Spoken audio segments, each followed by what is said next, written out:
Visakha BJP కార్యాలయంలో BJP AP రాష్ట్ర సంస్థాగత సభ్యత్వ నమోదు కార్యక్రమ ప్రారంభోత్సవం బుధవారం జరిగింది. బీజేపీ రాష్ట్ర అధ్యక్షురాలు దగ్గుబాటి పురంధేశ్వరి ముఖ్య అతిథిగా హాజరైన ఈ కార్యక్రమంలో బొత్స సురేష్కు నీలపు రమణారెడ్డి లకుపు పురంధేశ్వరి పార్టీ కండువా కప్పి ఆహ్వానించారు. ఈ సందర్భంగా బొత్స సురేష్ మీడియాతో మాట్లాడుతూ తాను రాజకీయాల్లోకి రావాలన్న సంకల్పంతో జాతీయ పార్టీ అయిన బీజేపీలో జాయిన్ అవ్వాలని నిర్ణయించుకున్నట్లు తెలిపారు. ఈ క్రమంలో విశాఖ ఉత్తర ఎమ్మెల్యే పి విష్ణుకుమార్ రాజు ఆధ్వర్యంలో పార్టీ రాష్ట్ర అధ్యక్షురాలు దగ్గుపాటి పురంధేశ్వరి సమక్షంలో జాయిన్ అవ్వడం ఎంతో సంతోషంగా ఉందన్నారు. తన కుమారుడు బీబీఏ విద్యార్థి బొత్స వేదవ్యాస్తో పాటు సుమారు 1500 మంది వరకు తన తరపున సభ్యత్వాన్ని చేయించినట్లు తెలియజేశారు. పార్టీలో అందరినీ కలుపుకొని పార్టీ అభ్యున్నతికి తన వంతు కృషి చేస్తానని సురేష్ చెప్పారు.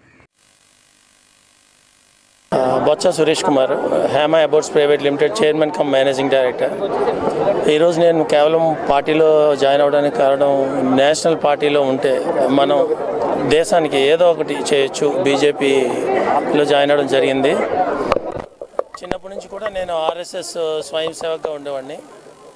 జనాల నుంచి ఇప్పటికి వచ్చి నేను 25 years బిజినెస్లో ఉన్నాను. ఏ పార్టీలోని ఇప్పటికి జాయిన్ అవ్వలేదు. ఫస్ట్ టైం బీజేపీలో జాయిన్ అయ్యాను. అది మేడం గారి ఆధ్వర్యంలో జాయిన్ అవ్వడం చాలా ఆనందంగా ఉంది. బీజేపీ ఇప్పుడు మెంబర్షిప్ డ్రైవ్ పెట్టారు. ఈ మెంబర్షిప్ డ్రైవ్ నేను కూడా మా పాస్పోర్ట్ ఆఫీస్ బిల్డింగ్ దగ్గర ఒక కియాస్క్ పెట్టి నేను కూడా ఒక 1000-1500 మందిని బీజేపీ మెంబర్స్గా జాయిన్ చేద్దామనే దృక్పథంతో ప్రజలకి ఏ విధంగా మనం ఉపయోగపడతాం, ఏ విధంగా సాయశక్తిలో మనం ప్రయత్నించి ఊరికి హెల్ప్ ఏ విధంగా చేయగలం అనే ఉద్దేశంతో నేను బీజేపీలో జాయిన్ జరిగింది. ఇవాళ మా అబ్బాయి బొత్స వేదవ్యాస్, తను కూడా యాక్చువల్లీ 18 years, తను కూడా బీజేపీలో జాయిన్ చేసి ఈ వయసు నుంచి తను ఉంటే ప్రజలకి ఏం విధంగా మనం చేయగలం, సేవా దృక్పథంతో కానీ ఇంకొక కార్యక్రమాలు కానీ ఇంకోటి కానీ చేయగలం అని చెప్పి మనం ప్లాన్ చేయొచ్చు అని చెప్పి నేను తెలియజేస్తున్నాను. Just speak something. జై హింద్.